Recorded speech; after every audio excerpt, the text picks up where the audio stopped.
আসসালামু আলাইকুম রহমতুল্লাহি ওবরাকাত। আজকে যে বিষয়টা নিয়ে কথা বলবো সেটা হচ্ছে, এই মুহূর্তে একটা খবর পেয়েছি, অন্তর্বর্তীকালীন সরকারের প্রধান উপদেষ্টা ডক্টর মোহাম্মদ ইউনূস স্যার, আমাদের প্রিয় একজন ব্যক্তি, যাকে আমরা বাংলাদেশের 98% জনগণই যাকে ভালোবাসি, তিনি পদত্যাগ করবেন। এই কথাটি সত্য, এরকম একটি গুঞ্জন বেরিয়েছে, এটা সত্য, এটা প্রমাণ আমরা পেয়েছি।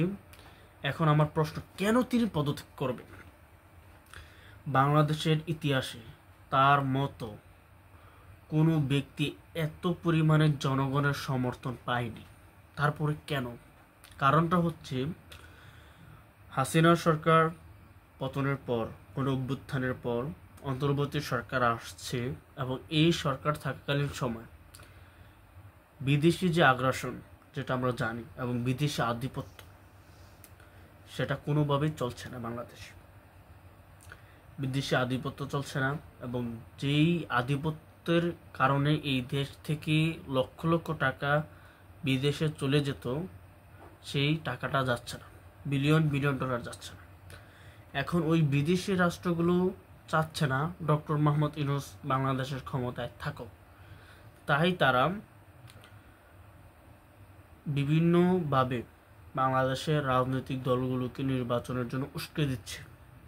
এক নাম্বার 2 হচ্ছে, অন্তর্বর্তীকালীন সরকার যেন সংস্কার না করতে পারে এবং সফল না হয়, তার জন্য অন্তর্বর্তীকালীন সরকারের উপদেষ্টা মণ্ডলীর একটা বড় অংশ বিদেশ রাষ্ট্রটিতে সফর করেছে, এবং সেই সফরে তারা শেখ হাসিনার সাথে গোপন বৈঠকও করেছিল, যেটা ছিল ওই রাষ্ট্রটির ৭৯তম স্বাধীনতা কনফারেন্স দিবস বা একটা আয়োজন, সেটি আমরা সবাই জানি।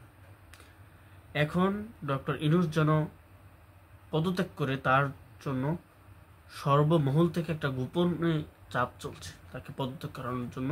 কারণ ডক্টর ইউনূস পদত্যাগ হলেই পার্শ্ববর্তী বিদেশি রাষ্ট্রগুলোর আগ্রাসনটা আবার বাংলাদেশে শুরু হবে। সে ডক্টর ইউনূসের কারণে বাংলাদেশে আগ্রাসন চালাতে পারছে না, এবং তার আধিপত্য নেই বর্তমানে। যদি ডক্টর ইউনূস পদত্যাগ করে, সর্বপ্রথম রাজনৈতিক দলগুলোর ভিতরে একটা বিভেদ বাড়বে, এমনকি এই বিভেদের কারণে বাংলাদেশে গৃহযুদ্ধের দিকেও চলে যেতে পারে, সিভিল ওয়ার হতে পারে। শুধু তাই না, ডক্টর ইউনূস চলে গেলে বিদেশি রাষ্ট্রটি সর্বপ্রথম বাংলাদেশের রংপুরে হামলা করবে, মানে নেকড়ের মতো পুরো বাংলাদেশটাকে নেকড়ের মতো টেনে টেনে খাবে, শকুনের মতো টেনে টেনে খাবে বাংলাদেশটাকে। তারপরে ডক্টর ইউনূস যদি পদত্যাগ করে, রংপুরকে খাবে, চট্টগ্রামকে খাবে, ফেনীকে খাবে, এবং ঢাকাকে খাবে, এবং বাংলাদেশ রাষ্ট্রকে ধ্বংস করবে। সেই পরিকল্পনায় তারা দিনরাত 24 ঘন্টা আগাচ্ছে, এবং আমরা অনেক খবরই পেয়েছি, হয়তো এগুলো বলতে পারছি না। ডক্টর ইউনূস স্যারের কাছে যেন কোনো তথ্য না আসে, এবং তিনি যেন রাষ্ট্রকে সুন্দরভাবে পরিবর্তন না করতে পারেন, তার আশেপাশে একটা গোল চক্র রয়েছে, যে চক্রটা তাকে সংস্কার করতে দিচ্ছে না। এই চক্রটা মূলত শেখ হাসিনাকে বাঁচানোর জন্য, আওয়ামী লীগকে বাঁচানোর জন্য কাজ করছে, এবং এই বিষয়গুলো সম্পর্কে আমরা আগে থেকেই জানতাম, কিন্তু এগুলো সম্পর্কে আমরা বলতে পারতাম না। কেন বলতে পারতাম না? যদি বলতাম, আমাদের কথাগুলো ওখানে পৌঁছাতো না, এবং আমরা বলতে তো পারি নাই, কারণ কোথায় বলবো, কোথায় পৌঁছাবে? এবং আমরা যদি দু একটা কথা বিচ্যুত ঘটে, মানে দু একটা সত্য কথা, আমাদের দেশে বর্তমান সত্য কথা বলাটা ফেসিজম, হাসিনার মতো হয়ে যাচ্ছে। হাসিনা সরকার ক্ষমতা থাকাকালীন সময় সত্য কথা বললে যে সমস্যা হতো, এখনও একটা দল এরকম সমস্যা করে। তো যদি কোনো কথা বেড়ে যেত, আমাদের উপর হামলা চালাতো, হামলা চালালে আমাদের পিছনে নিজে ছাড়া আর কেউ নেই, আমাদের কেউ হেল্প করতো না। ডক্টর ইউনূসের প্রথম যে কাজগুলো করার প্রয়োজন ছিল, বাংলাদেশের তরুণ যারা তাদের হাতের সামনে বাংলাদেশটাকে, এইভাবে হাতের সামনে বাংলাদেশটাকে দেখে, বাংলাদেশ কি করতে হবে সেটা দেখে, এমন তরুণদেরকে তার সহকারী করা উচিত ছিল। যেমন আমি 2020 সাল থেকে বাংলাদেশের রাজনীতিকে দেখছি। জুলাই গণ অভ্যুত্থানে আমার সর্বোচ্চটা দিয়ে আমি গ্রাম থেকে গ্রামের উপজেলা শহরগুলোতে আমি অংশগ্রহণ করেছি। শুধু তাই নয়, সেখানে অনেক এক্সপিরিয়েন্স বা অভিজ্ঞতা হয়েছে আমার, এবং বাংলাদেশের রাজনীতিটাকে আমি চোখের সামনে দেখছি 2020 সাল থেকে আজকে 2025 সাল। আমি বাংলাদেশের জুলাই গণ অভ্যুত্থানের পরে বাংলাদেশে কখন কি হবে এগুলো নিয়ে অনেক অনুমান করেছি বা ভেবেছি, এবং পাই টু পাই অনুমান আমার একবারে ঠিকমতো যে লেগেছে, মানে তীর যেভাবে ফেলানো হয় সেভাবে লেগেছে। ইউনূস পদত্যাগ করাবে তাকে বাধ্য করে। আপনি বলুন উপদেষ্টা মণ্ডলী টিকবে? আরে ভাই, উপদেষ্টা তো চলতেছে আওয়ামী লীগের মতো। আপনি এই কথা শুনলে হয়তো আপনার মাথা নষ্ট হয়ে যাবে। আপনাদের উপদেষ্টা মণ্ডলীর সবচেয়ে বড় ক্যান্সার এমন একটা রোগ, যদি শরীরের কোনো জায়গায় একটা কোষে যদি ক্যান্সার হয়, সেটা তার পার্শ্ববর্তী কোষটাকে আক্রান্ত করে, করতে করতে বিস্তৃত হতে থাকে ক্যান্সার। তারপর পুরো শরীরটা একটা সময় গিয়ে ক্যান্সার আক্রান্ত হয়ে যায়। ঠিক অন্তর্বর্তী সরকারের একটা ক্যান্সার হচ্ছে আসিফ নজরুল। এই কথাটা হয়তো শুনে আপনাদের লাগবে। আপনারা হয়তো জানেন, ইলিয়াস ভাই আসিফ নজরুলকে নিয়ে একটা প্রতিবেদন করেছিল। তার প্রতিবেদনটা ছিল 100% সত্য, এবং তার প্রতিবেদন থেকে কিছু জানতে পেরেছিলাম, কিন্তু তিনি যা করেছেন তার 80%ই আমরা 8 তারিখ সেপ্টেম্বরের 8 তারিখ না 10 তারিখ জানতে পেরেছিলাম আসিফ নজরুলের গোপন কথাগুলো। সে হাসিনার সাথে অনেক বৈঠক করেছে, ছাত্রদের নিয়ে গণ অভ্যুত্থান চলাকালীন বৈঠক করেছে, যেন আন্দোলনটাকে দামাচাপা দিতে পারে। আসিফ নজরুল হচ্ছে অন্তর্বর্তী সরকারের ক্যান্সার। এমনকি এটাও শুনেছি সে ভারতে গিয়ে এই আসিফ দম, মানে উপদেষ্টা মণ্ডলীতে একটা আসিফ নজরুল আধিপত্য আছে।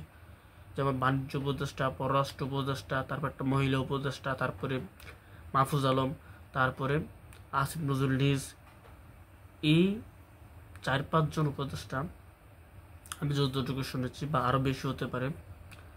ছাত্র উপদেষ্টার ভিতরে রয়েছে এই মাহফুজ আলম আর আসিফ মাহমুদ সজীব এসবে নিয়ে, এই পুরোদের নিয়ে একটা করছে ওরা, আসিফ গং যেটাকে বলো, এই গংটাকে নিয়ে ভারত সফর করা হয়েছে। ওই সফরে শেখ হাসিনার সাথে তার গোপন বৈঠক করেছে, এবং এটা আমরা জানতে পেরেছি তার কয়েকদিন পর।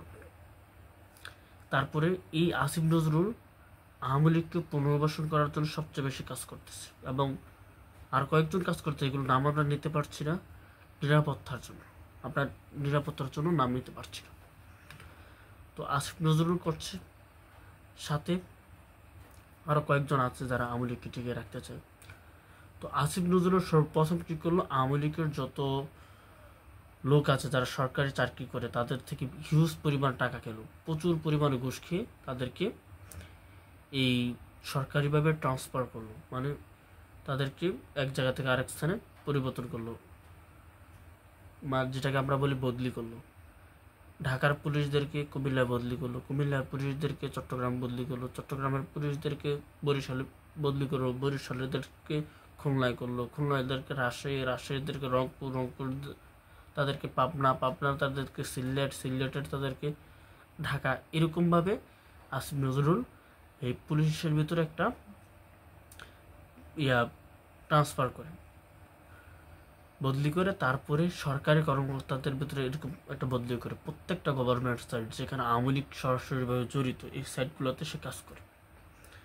এখন ডক্টর ইউনূস যদি অন্তর্বর্তী সরকার থেকে পদত্যাগ করে, তাকে পদত্যাগ করানোর জন্য কাজ করছে একটা মহল, এবং তাকে সোজা কথা বাংলা কথা বলতে গেলে পার্শ্ববর্তী রাষ্ট্রটি চায় না ইউনূস থাকুক। ইউনূস চলে গেলে বাংলাদেশকে নেকড়ের মতো কামড়িয়ে খাবে, এবং ডক্টর ইউনূস আমাদের হৃদয়ের বন্ধন। ইউনূস কখনো যাবে না, ইউনূসকে আমরা যেতে দেব না। এবং ইউনূস সরকার যেন সংস্কার না করতে পারে, তার কাজগুলো না করতে পারে, সেজন্য বিতর্কিত হয়ে যায়, তার জন্য কাজ চালাচ্ছে।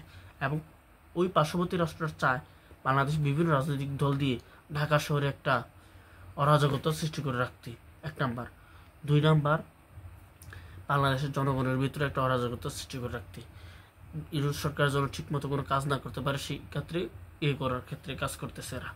যেমন চীন থেকে জ্যাটেন্সি বাংলাদেশ ক্রয় করবে, ভারতের মাথা নষ্ট। এই কারণে ইউনূস সরকার পদত্যাগ করতে চায়, কারণ ইউনূস সরকার থাকলে বাংলাদেশে কোনো কিছুই করতে পারবে না তারা। ইউনূস আল্লাহর একটা রহমত, তাই আমরা ইউনূস সরকারকে চাই। এর জন্য যদি প্রয়োজন হয় নিজের এই জীবন দিতে হয়, নিজের জীবন দেব, তারপরে ইউনূস সরকারকে পদত্যাগ করতে দেব না। ইনকালাব জিন্দাবাদ।